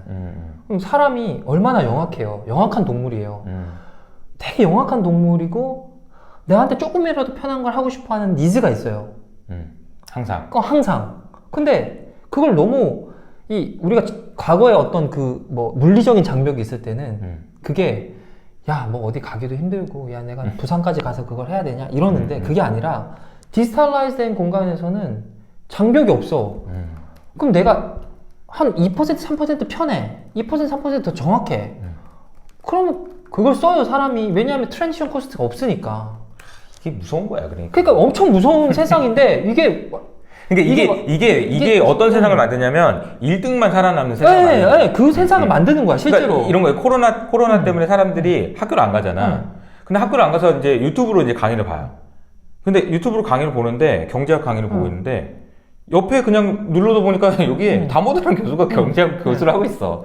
내가 왜 이 사람 걸 보고 있지? 그렇지. 바로 이걸 넘어가는 거지. 아무 그냥 트랜잭션 코스 여기 있는 거 이건 누르면 돼. 끝. 그렇지. 그러면 내가 왜 모든 사람들이 이걸 보지 왜 이걸 보는 거야? 그러니까 이제 진짜 딱 그런 세상인데 이걸 이해를 못하고 왜 2%를 더 높여야 되느냐? 내가 왜 더 편리하게 만드는데 이익하고 있는 거야 지금 이게. 답답한 거지. 이게 막 미치겠는 거예요 이게. 이 전통적인 제조업 마인드에 있는 분들은 제조업이 전통적인 인더스트리 전반적으로 다. 그러니까 카카오뱅크가 그렇지. 왜 카카오뱅크가 저런지 이해를 못하는 거야. 그걸 나는 이해를 못하겠는 거야. 나는 엄청 우리 카카오톡으로 친구한테 그냥 돈 보낼 수 있잖아요. 그렇지. 얼마나 편해. 근데 그 조금 편한 거가 얼마나 큰 동인이 되는지 이해를 못하는 거야. 진짜 조그만 변하고 조금인데 야 그게 뭐 그 대단한 거라고 이러는 거야. 라고 얘기하지만 그게 엄청나게 대단한 거죠. 그 조그마한 편리함으로 사람들의 퍼셉션이 바꾸고 인식이 바뀌고 비헤이비어가 체인지가 일어나고 행동이 바뀌고 그로 인해서 엄청나게 큰 그러니까 돈을 벌 수 있는 기회들이 생기는데 그거를 그냥 전통적 금융 쪽도 막 정말 막 말도 안 되는 앱 만들어 놓고 막 편리한 게 뭔지에 대한 개념도 없으면서 그냥 S자 곡선에서 우리는 영원히 여기 있어 이렇게 생각하면서 이러고 있는 거야. 나는 이거 보면 미치겠는 거지. 여기서 싸워야 되는데 여기서 싸우는 거야 지금. 고수들은 저기서 싸우고 있는데 여기서 밑에서 야 이 정도면 나도 괜찮지 않냐? 나도 뭐 이 정도면 못해준 거 아니야? 작은 이 S자 곡선 끝머리에서 1% 2% 높이기 위해서 치열하게 고민하는 게 아니라 여기서 고민하고 있는 거예요. 나도 카카오톡 너랑 나랑 둘이서 만들 수 있어, 카카오톡. 만들 수 있어. 아무도 안 써서 그렇지. 왜 그걸 이해를 못 하는 거야. 그러니까 대학교 프로젝트 하면서 이제 숙제로 카카오톡 같은 거 채팅창 만들 수 있지, 언제든지. 그치. 그러나 아무도 안 쓴다는 거지. 아무도 안 쓰는 거지. 그러니까 이 트랜지션 코스트가 전혀 없다는 거를 이해를 못 하는 거야. 그러니까 막 고객을 바인딩했다. 막 우리 고객을 리텐션 해야 된다. 이러면서 이런 사고를 하고 있으니까 내가 미치는 거예요. 막 보고 있으면. 이게 이제 데이터도 그렇고 제가 하고 있는 유튜브도 비슷한 거예요. 많은 분들이 열심히 하면 다 10만 명 되는 줄 알아. 안 돼.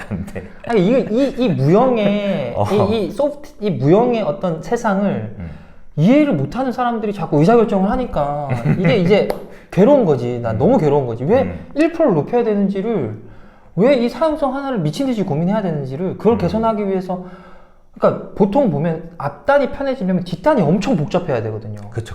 이게 딱 누르다가 안 해버려. 이런단 말이야. 그러니까 이게 덕지덕지 이게 어떤 뭐 맨날 내가 쓰는 앱들 뭐 금융 앱들 보면 미칠 것 같은 이 덕지덕지 같은 아니 뭐 어디서 찾아야 되는 거야? 그래서 이거 덕지덕지가 앞에 있는 거는 뒤를 간편하게 만든 거야. 그치. 별로 생각을 안 하고 뒤를 간편하게 만들고 우리가 안 보이는 거는 그냥 대충 만들어 놓고 그러니까 DB 만들고 DB 만들어 놓고 정보 집어넣고 몇 가지 그냥 해가지고 앞단에다 다 쏘는 거야. 그러니까 앞에 페이지가 100장 1000장 되고 뭘 클릭해야 되는지 모르는 거야. 근데 이게 고객의 데이터를 막 면밀하게 분석을 하고 백엔드에서 열심히 막 돌아가잖아요. 분석. 그러면 내가 클릭도 안 하는 메뉴가 왜 계속 있어야 되냐고. 나는 그게 너무 고통스럽거든. 나는 도대체 뭐를 클릭해야 될지 모르는 거야. 그러니까 나는 맨날 내가 국민회에 가서 내가 이 국민회에 가서 내가 왜 그 VIP 라운지에 가서 왜 거기 그 바쁜 사람 붙잡아 놓고 내가 이걸 어떻게 탈퇴해야 되는지 모르겠습니다라는 걸 물어 그 사람이 클릭해 주면서 내가 모바일로 내가 왜 가입을 하고 있냐. 근데 이게 이해가 안 가는 거예요, 진짜. 그러니까 이제 내가 왜 그러냐면은 어제 우리 와이프가 앱 깔으라고 그냥 뭐 어디 은행 가가지고 어디 은행 앱이 요새 잘 돼 있다고. 그래서 엄청 잘 돼 있다 그래서 들어갔는데 엄청 복잡해. 그래도 여전히 잘 돼 있긴 해도. 그래서 이거 딱 그냥 하면 되는 걸로 만들어주는 게 너무 중요한 건데. 그러니까 그 고민을 안 한다고. 그러니까 이게 그 고민을 안 하는 이유가 난 이 사고에서 보는 거예요. 맨날 여기서 있는 거야. 여기서 10년, 20년 하는 거야. 근데 카카오나 이런 애들은 여기서 하거든요. 그럼 토스도 마찬가지고 여기서 하거든요. 그러니까 이 사고가 안 되는 사람들이 여기서 계속 이 짓을 하고 있으니까 이게 경쟁이 되냐고. 너무 이제 흥분을 했으니까 잠깐 가라앉으면서 내가 여기서 자연스럽게 연결되는 게 있네. 아까 이제 봉수랑 처음에 얘기하다 보니까 소프트웨어 엔지니어들이 하는 일은 사람의 행동을 바꾼다고 했잖아. 네. 근데 사람의 행동을 바꾸기 위해서는 내가 여기서 이렇게 하던 거를 이렇게 하기 위해서는 아주 편하게 해주지 않으면 안 바뀌어. 그렇죠. 진짜 내가 예를 들어서 어떤 앱을 처음 썼어. 근데 누르다가 뭐가 막혀. 그럼 집어 던져. 던지지, 바로. 안 하지. 다시는 안 봐. 다시는 안 봐. 안 그 순간 끝. 그러면은 그러니까 이제 여기서 이 순간까지 가는 그렇게 해놓지 않으면 사람이 안 쓴다는 거죠. 그렇죠. 근데 여기 가는 게 너무 어려운 거고. 그렇죠. 근데 사람 행동을 바꾸는 것이 왜 돈이 되는 건지. 그리고 왜 사람들은 행동을 바꾸려고 하는 건지. 거기에 대한 얘기를 이제 마지막으로 하면 좋을 것 같은데. 결국에는 이제 우리가 보통 뭐 엄청난 그 회사들 얘기할 때 에어비앤비도 얘기하고 우버도 얘기하고 뭐 이런 뭐 공유 경제 관련된 얘기를 많이 예를 드는데 공유 경제라는 얘기를 좀 공유 경제라는 키워드 갈로 열고 그 사람의 인식과 그 인식의 변화를 통해서 행동이 바뀐 거 갈로 닫고 저는 그게 더 중요하다고 보거든요. 사람의 인식의 변화. 네. 그리고 그로 인해서 그러니까 인식이 바뀌고 행동이 바뀌는 거지. 그리고 그러니까, 그로 인한 행동의 변화. 네. 그게 이제 키워드라고 생각을 하는데 거기에서 우리가 이제 숨은 가치를 이해하고 발견을 해야 되는데 한번 생각을 해보세요. 그러니까 미국 사람들 미국에서 시작했잖아요. 이 사람들은 엄청나게 그 프라이빗한 거를 소중하게 생각하는 거예요. 그치. 내 프라이빗한 공간에 그렇지. 대해서 정말 거의 미쳤다고 생각할 정도로 프라이빗한 공간을 있을 정도로. 정말 그 중요한 생각을 해요. 내 공간. 그리고 뭐 정말 가보면 일해보면 그냥 퇴근하면 집으로 그냥 바로 가요. 뭐 회식 이런 것도 없어? 그렇고 뭐 없어요. 아예 없어요. 그냥 없다고 생각해야 되고 그럼 이제 자기의 어떤 프라이빗한 공간 이거에 대해서 너무나 중요하게 생각하는 사람들을 갑자기 어느 날 내 집을 빌려주는 걸로 내 집에 사람을 들이는 걸로 바꾼 거야. 이게 도대체 이게 뭐지? 그러니까 공유 경제라는 단어보다 더 중요한 건 사람들의 행동을 어마무시하게 바꾼 거예요. 바꾼 거야. 행동을 바꿨어. 내 집을 공개하게 만들어버린 거야. 이게 말도 안 되는 일이거든요. 사실 미국 사람들 입장에서는. 그러면 도대체 어떻게 해서 이 행동을 바꾸게 만든 거지? 무슨 인식을 전환을 시킨 거지? 거기에 우리가 궁금증을 가지고 how? 네, 도대체 어떻게 해서 그런 인식의 변환을 만들어내고 그 인식의 변화가 행동 변화까지 일어난 거지? 거기에 집중을 해야 돼요. 근데 그 집중한 케이스를 스터디를 하는 거는 에어비앤비 사례를 케이스 스터디 하는 게 그건 뭐 별로 중요하지는 여기서 얘기할 건 아닌 것 같고 뭐 그럼 따로 이제 세션을 만들어서 해야 되는 얘기인 것 같고 근데 중요한 키워드는 anyhow 절대 일어날 것 같지 않은 사람들의 행동을 바꿨고 인식을 바꿨고 그 인식을 바꾼 걸로 행동의 변화를 만들어내는 그거를 이뤄냈다는 게 중요한 가치고 그러면 이제 거기서 도대체 인식의 변화 그로 인해서 행동의 변화 이게 도대체 왜 중요하고 왜 어떻게 돈을 만들어내는 거지? 그러니까 인문학적 제가 이제 막 공대생이긴 하지만 인문학적인 게 되게 중요하다고 생각을 하는데 인문학적 소양으로 그냥 봤을 때 한번 생각을 한번 해보시면 그냥 어떤 사람의 어떤 루틴이 있어요. 살아가는 루틴이 막 있는데 그냥 나는 일반적으로 그냥 행동을 그냥 해왔어. 뭐 예를 들어 뭐 스마트폰이 나오기 전에 그냥 한번 보면 그냥 나는 그냥 전화를 그냥 어렵게 전화를 걸고 걸어갖고 전화를 해가지고 약속을 잡고 사람들하고 했어. 그러다가 이제 폰이 나와갖고 고맙게 폴더로 폰이 나와갖고 이걸로 이제 전화가 좀 편리해지고 돌아다니면서 전화를 해가지고 이제 막 너무 편리해졌어. 근데 갑자기 이제 뭐냐 이상한 애가 툭 튀어나왔고 스마트폰이라는 게 나왔어. 그리고 나서 그 다음에 사람들이 이제 이게 이상한 짓을 할 수 있네? 뭐지 이게? 이러면서 이제 인식이 여기서 무슨 음악을 듣는다고? 이게 말이 돼? 근데 인식이 음악을 들을 수 있네? 음악을 들어도 괜찮네? 그러면서 이제 음악이 엄청 많이 있네? 이렇게 됐어. 그러다가 뭐 사진기가 달려고 사진을 찍었는데 괜찮네? 퀄리티도 괜찮네? 인식의 전환이 조금씩 생겨나기 시작했어.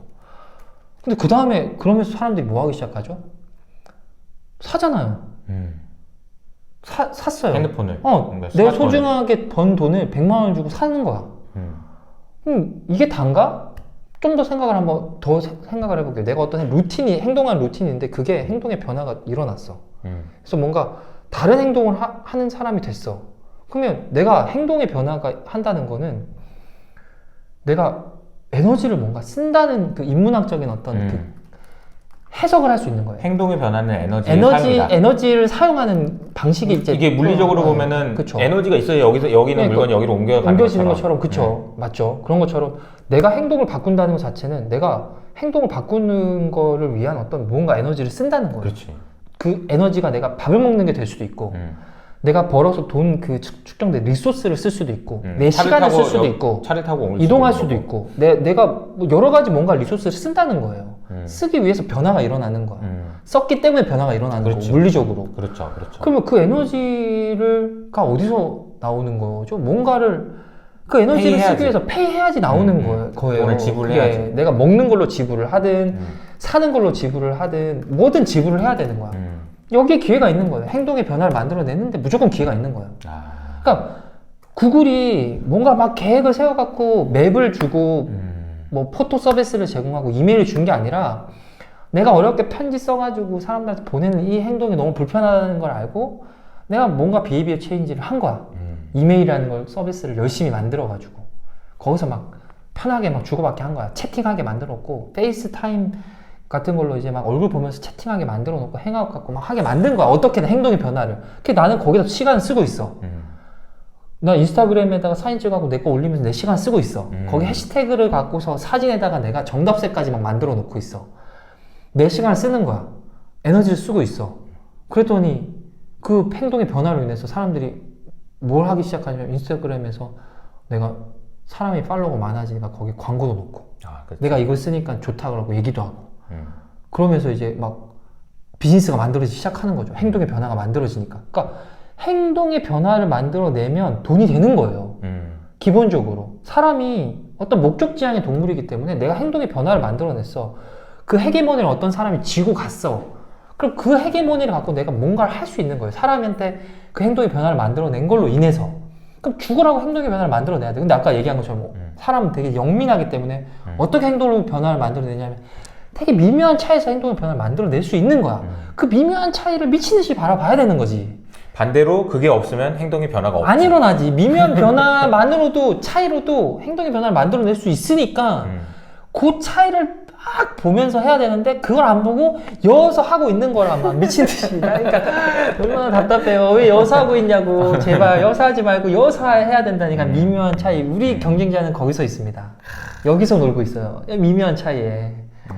야, 근데 데이터만 가지고 이제 1시간여 동안 이제 엄청 떠들었는데 이게 참 끝이 없네. 끝이 없어요. 끝이 없어. 끝이 없어요. 해도 끝이 없어요. 해도 끝이 없고. 근데 이제 제 느낌, 봉수랑 얘기를 하면서 저의 느낌은, 제가 설명하는 것보다 훨씬 더 실감난다. 직접 데이터를 다루는 일을 해야만 하는 입장에서 보니까. 근데 또 하나 이제 투자의 관점에서 저의 느낌은 그냥 빅테크를 계속 사야 되겠다. 이거는 못 이긴다. 이 경제적 해자라는 거에 대해서 그 전에도 굉장히 큰 이거는 못 넘는다라는 생각을 가지고 있었거든요. 근데 더 확실한 것 같아. 이거라며. 이거라며. 여기서 놀고 있다며. 이게 마치 우리가 옛날에 뭐 수학 경시대회 같은 거 보면 수학 경시대회에서 나오는 문제를 풀고 있는 사람들하고 그냥 1 더하기 1이 뭐니? 2야? 이거 잘했다. 이러고 있는 거랑 다르잖아. 너무 다르잖아. 너무 달라. 오늘 좀 어떠셨나요? 뭐 굉장히 좀 오랜 시간 얘기했는데 어때요? 마무리하면서 소감? 첫 유튜브 출연이잖아. 엄청 유명해질 수도 있어요, 이거. 이제 뭐 그런 건 아니지만 피곤할 것 같고 그러고 싶진 않은데 어쨌든 좀 이게 뭐지? 어쨌든 이게 10만 제가 아는 이제 11만이죠. 11만 유튜버님 제가 하지만 오늘 아침에도 이제 오늘 아침에 올려주신 동영상을 제가 안마의자에서 이제 안마 받으면서 보면서 되게 인상적으로 많이 배우고 있고 아까도 한참 와서 떠들었는데 영광스럽게 이런 자리에 초청해 주셔서 고맙고 저는 뭐 데이터로 이제 되게 이제 어떤 문제를 풀어왔고 이렇게 하고 있는 사람으로서 투자 관점이 아니라 저는 사실 이제 이 금융 쪽에 계신 분들이 좀 이렇게 저도 이제 뭐 금융자산이라고 하는 게 워낙 중요하고 그쵸. 우리나라가 정말 이 미국이 한번 이렇게 훅 바람 불면 이렇게 막 흔들려가지고 돈 막 날려먹고 이런 게 아니라 정말 탄탄한 금융 강국으로서 좀 성장해 나갈 수 있고 뭐 투자 같은 것들도 좀 잘 되고 잘하고 이런 대로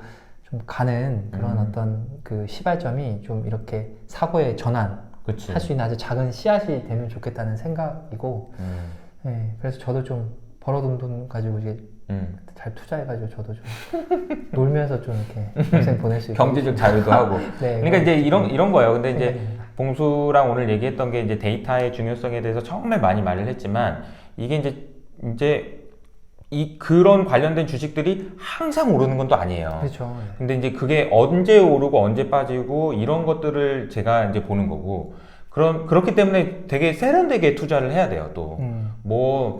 가자, 맨날 가자, 이게 아닌 거야. 그치. 왜냐면 그러면 깨져. 아, 그러면 또 빠질 때 힘들어가지고, 이거 뭐야, 아니었어? 막 이런단 말이야. 그러니까 이제, 근데 이게 제가 해주고 싶은 거는 이런 거죠. 그러니까 데이터라는 거에 대한 이야기를 이렇게 깊이 한 이유는 뭐냐면, 탄탄하게 그냥 이거는 맞다, 이거 가는 거다, 어차피 간다, 롱텀에서 간다라는 거를 여러분들한테 좀 더 컨빅션을 높여주면 안 흔들리거든. 안 흔들려요. 그래야 먹어요, 주식으로는. 이 빠질 때 안 흔들려야지 먹어. 근데 이 빠질 때 안 흔들릴 수 있는 힘은 공부에서 나오고 이런 그 지식, 지혜 이런 거에서 나오기 때문에 오늘 뭐 너무 소중한 시간이었던 것 같습니다. 마무리로 이제 밥 먹으러 갑시다. 맛있는 거 먹으러 가고, 그리고 이제 인사 한번 하시죠. 네, 아무튼 이렇게 시청해주셔서 감사드리고 영광스러운 자리였습니다. 밥 먹으러 가자. 밥 먹으러 갑시다. 네, 알겠습니다. 네. 안녕히 계세요.